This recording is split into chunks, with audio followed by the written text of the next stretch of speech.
You're listening to the Cricket Podcast.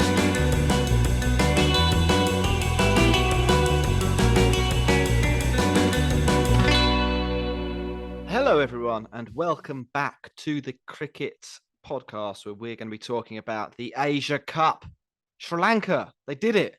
They came. Well, I don't know if they rose from the dead. That's probably a bit of an exaggeration, isn't it? But they came back from a position where we did not. They came from a position rather from which we did not expect them to win the tournament, and then they won the tournament. They beat India, they beat Pakistan twice. Pretty good stuff from them. And then there's this other minor story that we'll get to. Virat Kohli got 100. Max, before we do that, messages quickly. We've got 22 seconds to do all the messages. Like and subscribe to this video on YouTube. Head over to Instagram and Twitter and TikTok at the Cricket Pod. Follow us there. Patreon.com/the Cricket Pod to support us directly, get involved in the Discord, and go to manscaped.com and use the code CricketPod. 20% off ball shavers et al. Exactly. At the end of the show, we'll tell you the exciting news that our Patreon already know about somebody that we're going to be speaking to. And I don't know, maybe we'll give Patreons a little bit of early access. What do you think? Yeah, I think that's fair. I think that sounds fair. It's good. It's good. So keep listening. Max, the final yesterday between Sri Lanka and Pakistan. I don't think we need to do the whole prelude to it. India lost. I think last we spoke, India had lost to Pakistan. They then went on and lost to Sri Lanka. Pakistan managed to blag their way into past Afghanistan by that was mental. By relying on Naseem Shah to hit. That was unbelievable. 2 sixes off the final over. That meant there was a couple of dead rubbers, and then the final where Sri Lanka got 170 and Pakistan meandered their way to 147 and they sped up at the end as well. 23-run defeat. Max, can you let's just talk about the final? I think. Yeah. Can you sort of summarize the key points? Yeah, well, it was an interesting comparison of the two starts for the teams. Sri Lanka, I mean, it should be said Sri Lanka. I think it's only the third time that a team in a T20 international final has won after setting a total, which is surprising because I always thought runs on the board gave you an advantage in finals, but perhaps not the case in T20s. Anyway, they were in the mire somewhat after a pretty devastating opening spell from Haris Rauf and Naseem Shah, who were vicious. They looked really good. They epitomised what we knew was dangerous about this Pakistan side, even without Shaheen Shah Afridi. And they were 56 for 5. Sri Lanka found themselves after about 8-9 overs. They were in serious trouble. But a combination of Hasaranga and Rajapaksa, the two IPL men, steered Sri Lanka back to what ended up being actually a very, very good total from where they were and a competitive total. Anyway, they batted pretty fearlessly. It was pretty impressive the way they came back from the position they were in. They could have just sort of hunkered down and tried to play it safe, but they didn't. They went for their shots. They did what we would say is the right thing. Aided a little bit by some juggling in the Pakistan field. I mean, it was a bit Benny Hill, bit clownish, but that helped them along. And in response, Rizwan batted for ages, really slowly, and then Pakistan had too much to do, basically. Yeah, I mean, we need to get to that. Babar Azam failed again. Yeah, we'll get to why Pakistan lost. I think before we do, I think we should give a lot of praise though to this Sri Lanka side. They, I think, have been actually performance-wise comfortably the best team in the tournament. I know, everyone will laugh at them for getting 105 and being bowled out against Afghanistan, but as you said, get it out of the way early. They didn't then revert to let's get 130 on the board, lads. They went out and in most of their games, there's a little bit of toss bias in here. They were a little bit lucky. They batted second 4 times in the group stage and then all 3 times in the Super 4. But in each of those matches, they were pretty fearless with the bat. They didn't let themselves get intimidated. They chased big totals against Afghanistan and then a very similar total, but a big one in the context of the tournament against India. And I think they come out of this tournament with a lot of credit. And Oh, I also sure. think it's hilarious that quite a lot of people seem to think that one of cricket's biggest ever minnows have won here. When you actually look at the team, Well, they sure, are playing in the preliminary round of the World Cup, Jack. yeah, no, look, sure, I know, I know they don't always do genius things, but I've seen people say, oh, it's a team with no stars. Pakistan should be destroying them, stuff like that, and it's not true, is it? They've Like, literally got the this guy team. who was the second top, well, the joint top wicket taker, I think, or was it one short of the IPL this Hasaranga, year? yeah. So they've got, well, I mean, Hasaranga, probably bat plus ball, is the second best leg spinner in the world after Rashid Khan. That's quite good. Bhanuka Rajapaksa is, he's a strong player. box office, I would say. Yeah. Kusal Mendes, I know he got a golden duck in the final. Got an unbelievable delivery. I mean, that should have been at the Oval, that ball. But I don't think he's necessarily a mug. And then who else have got? Tikshana. I mean, yeah, he was really good for CSK this year. Also an IPL guy. Shanaka, I quite like Shanaka. Yeah, and they've got, who's the seam bowler who's fast but out of this as well? Kamira. Yeah, there you go. They've got they're a team with assets now. Like, it is kind of ridiculous that they're in the prelims for the World T20. I think that probably says more about team availability and bad selections and stuff like that. And in the last World Cup, they literally carried a guy who averaged about 4 and a strike rate of not like 90 in their domestic cricket, which is extremely poor. But when they put the big boys out, I think they're a good team, and I genuinely think they deserve to win this tournament. They outplayed India and Pakistan in 2 matches when they faced off. I mean, Pakistan, like you said, they scraped through a couple of their games. And I think man for man as well. I think Sri Lanka are, on paper, better than Pakistan. I think quite this iteration. That's a fairly bold claim. I think with the bat, that's probably fair. Yeah, probably just because they play like properly. Pakistan give themselves a handicap every time they go out and bat of being 60 off 60 and having to catch up. Well, that is a huge problem though for the team. You'd go with some of Pakistan's bowlers first. Not sure about all of them. I'd probably have Thikshana in there. I would have Hasaranga. Yeah. Would you have? I'd probably have whichever seamer over Hasnain as well. Like, I don't really understand that recall.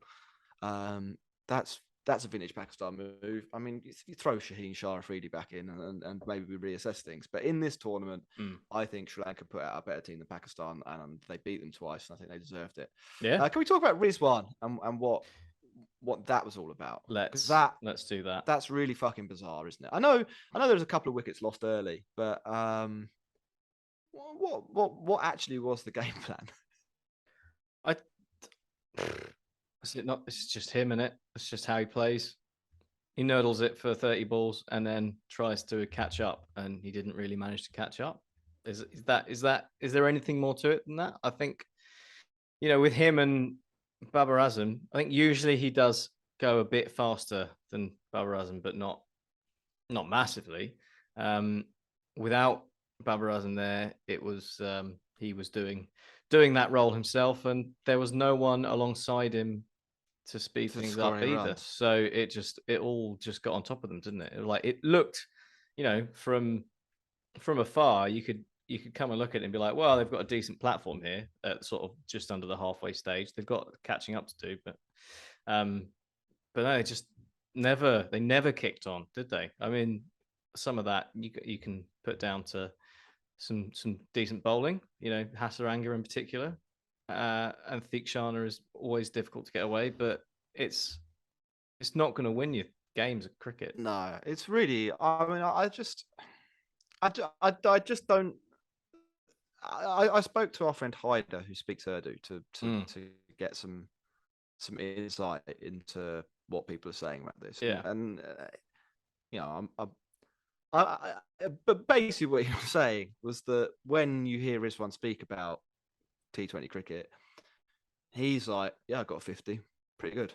Right. So he's doing basically what we have a go at KL and Virat. Completely oblivious to Yeah. the fact that his team was chasing 170 and 55 or 49 is not a good innings with 5 boundaries, 10% boundary striking. It isn't good. I think there are a few other players around the world like this. That's probably Steve Smith's problem, for Australia. It's basically not tolerated in England. But yeah, Kane Williamson, another good example. A couple of the Indian players. It's a really odd way of chasing 170 to kind of meander and then hope that at some point Nawaz or Asif Ali is going to come in and get 200, get 30 off 12 balls to get you back into the game. And this is what I'm saying. Like Pakistan getting to the final. That is that's literally how they got to the final. Like they were fucked, and then they're like, "Oh, Mohammad Nawaz coming back like 3 and smack some runs." It's like, well, that worked. How on earth did that work? It's like, oh, Naseem Shah hit 12 off 2 at the end to finish it. Like, I mean, it's bonkers. I mean, it's vintage Pakistan, though, isn't it? It's why we love them. Yeah, I mean, I think it would be difficult to love them if I was Pakistani. But, okay, it's slightly condescending love, perhaps, but. So I'm saying Sri Lanka team of the tournament, Pakistan were all right. Max, is there any Asia Cup general points that you want to make? Did you enjoy? I much preferred this to the Test match. Mm. I don't think it's particularly sacrilegious to say this that this was this one was supposed to be a T20 and it was. So yeah, actually you could have swapped England and Pakistan over, actually, batting wise. I think, well, I mean, we did do this. We said that this was a little campaign of ours for a while, wasn't it, that the England Test team would beat India in a T20. I'm still, sometimes I think that is true. I think they have a really good chance of beating Pakistan. I think we lack death bowling. I don't know whether Stuart Broad and James Anderson are quite Ben Stokes, Jack Leach. Okay. That's a little bit of a tangent. Anything you did notice, or anything you wanted, any points you have from the Asia Cup, and then we'll talk about Kohli. Yeah, I mean, overall, I've been actually really impressed with it. It's been a really good reminder for everyone that India, despite being the big boys, don't have it all their own way. Some of our Indian fans in Discord have referenced India being bottlers in big tournaments, and having spoken, I mean, people I've spoken to sort of about the Asia Cup, I think there's mixed feelings. Sort of got some like Indian and Pakistani guys and Sri Lankan guys that I've spoken to, sort of like friends at work and the cricket team and stuff. Sort of mixed emotions about the Asia Cup. Like a couple of them been like, it's pointless, I don't watch it, and some of them like were genuinely into it. And I think it's I think it has a place. It was quite good. It was quite a good tournament. I enjoyed seeing the resurgence of Sri Lanka. I enjoyed getting the opportunity to see Afghanistan and their boom or bust style, which boomed at the start and busted when it mattered. But I mean, overall, I think it's a really nice precursor for the World Cup. That is Afghanistan all over, isn't it? Yeah. Boom early, and then it's like, oh no, we've been bowled out for 30 in the crucial match. Yeah.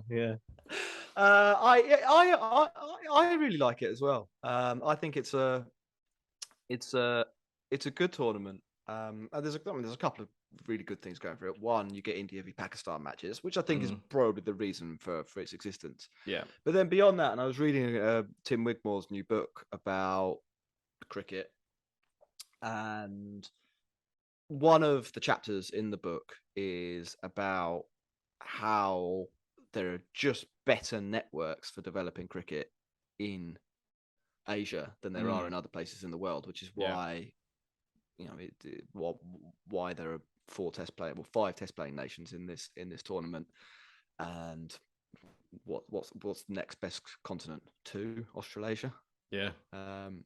So it's but I think it's just a very good example of how this works, and the tournament is set up to line the pockets of India and Pakistan and get some games in, but by extension, if you extend it out, look at it from a broader point of view, you're getting Afghanistan. Afghanistan gets some seriously high quality cricket.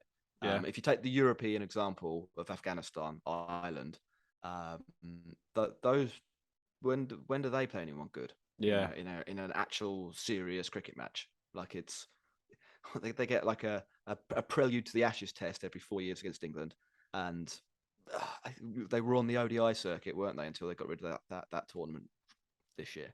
So nothing really there.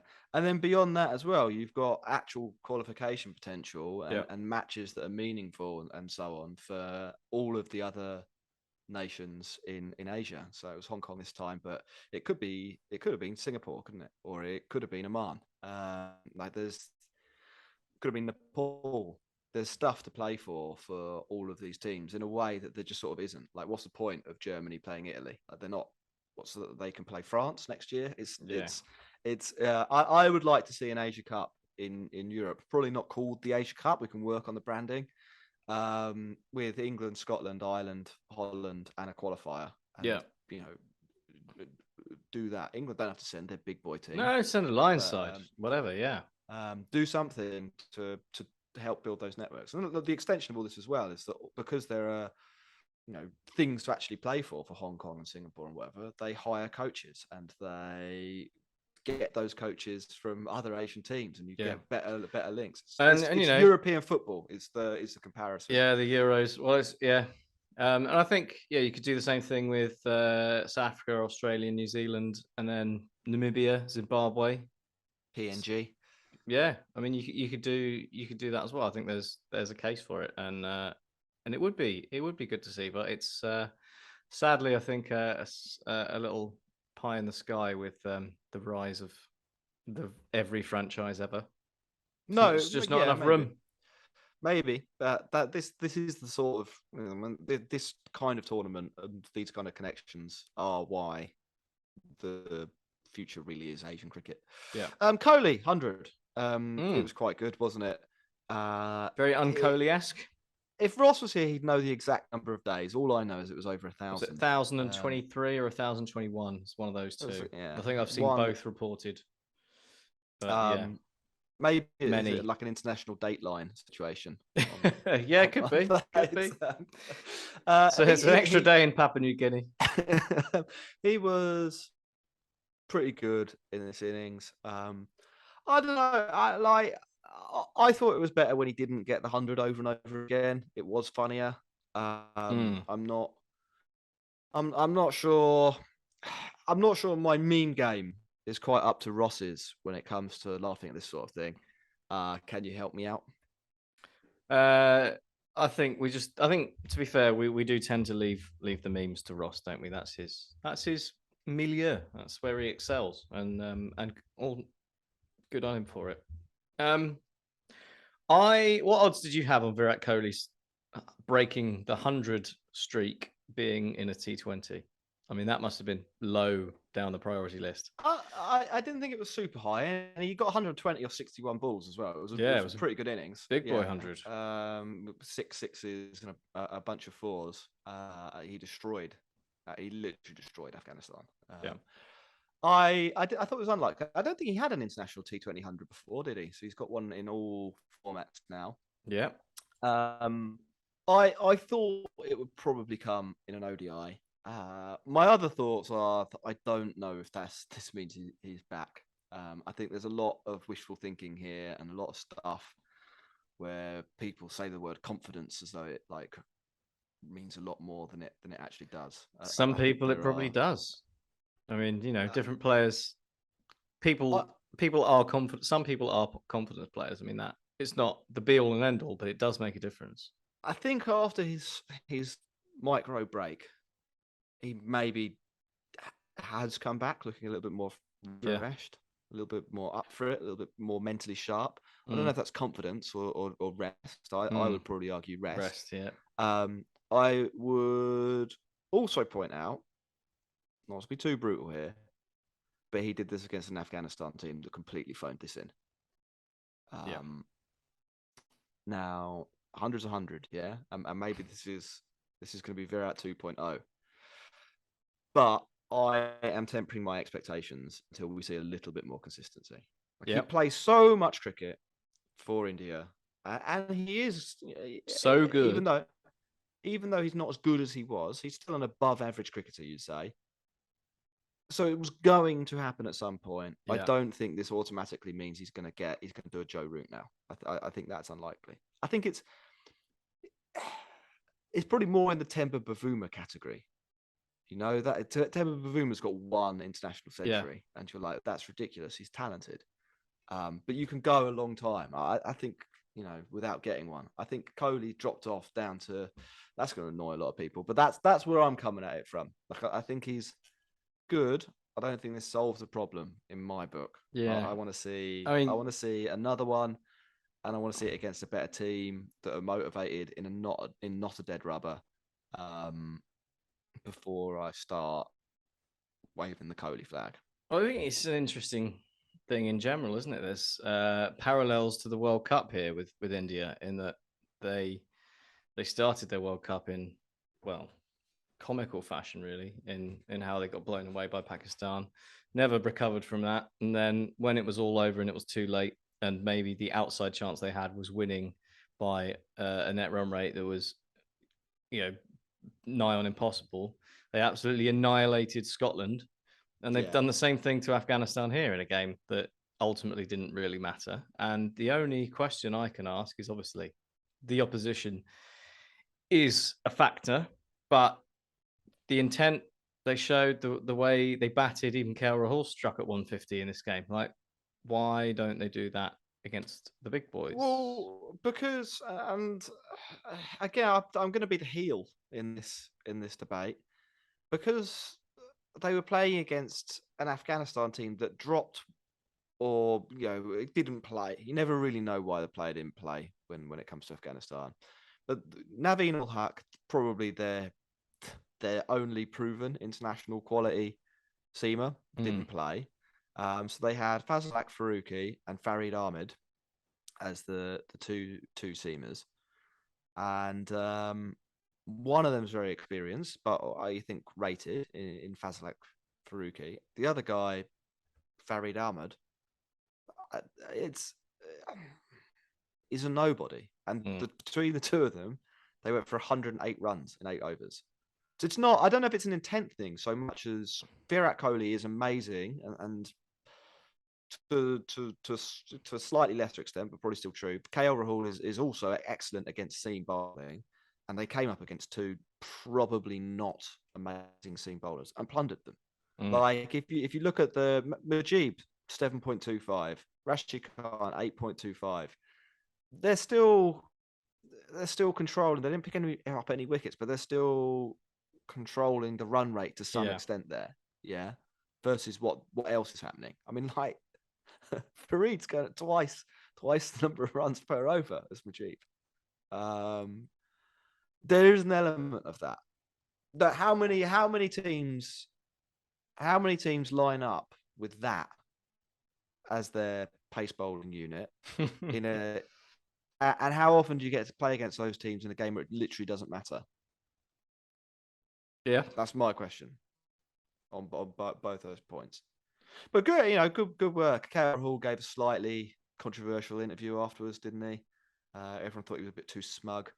Doesn't sound like him. Maybe he is. Yeah, maybe he is. I think India are still the favourites to win the World Cup. That's the other thing. Do you? Yeah, probably. Yeah. Even with the same lineup. I think the bowling's really good. I mean, it's depleted, isn't it?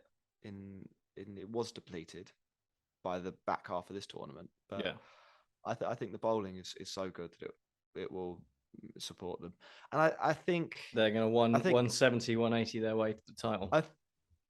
Yeah, well, they have a couple of players that are actually capable of going way beyond that. If Surya Kumar Yadav has a good tournament, then he kind of makes up for all the dawdlers, doesn't he? All the dribblers. And I think you'll if you're India, you'll win a lot of matches where you score 165 because of that bowling attack. England need like 200 to they do. They really do. Yeah. To feel safe. And even then, Even the then, wheels it's can touch come and go. off. So it's I don't know. So I'd still have India down as favourites. I actually don't know whether Virat Kohli getting his 100 is a good thing for them though. Should we wrap up? Yeah. Cool. What's our announcement? Do you want to do the announcing? Oh yeah, of course. So we're very excited for tomorrow morning now, and whenever you're able to listen to this, we will be speaking to the primary ambassador of Peppa Pig World, Cheteshwar Pujara, about his time at Sussex, India stuff, his time in county cricket, and whatever else comes our way. So really looking forward to that. That is going to be a pretty momentous occasion for us. We've been big Pudge fans. I think Pujara is the biggest current player we've spoken to. Yeah, certainly bigger than Chris Nash, who is no longer current anyway. Yeah, so that's going to be really exciting. We're doing that interview tomorrow morning, and we'll try and get a cut out for people who are a Patreon. So if you want to sign up and listen to that ASAP, patreon.com/thecricketpod, and we'll have some Pujara stuff. Hopefully tomorrow, and a bit later. It'll be on general release too. So wait a week or so. We'll have a chat with Pujara's people and our mate Jamie at Sussex, and work out a general release date. But we can do it for Patreon people a little earlier. Let's get involved, support the show, get some Pujara action. Bye-bye. You're listening to the Cricket Podcast.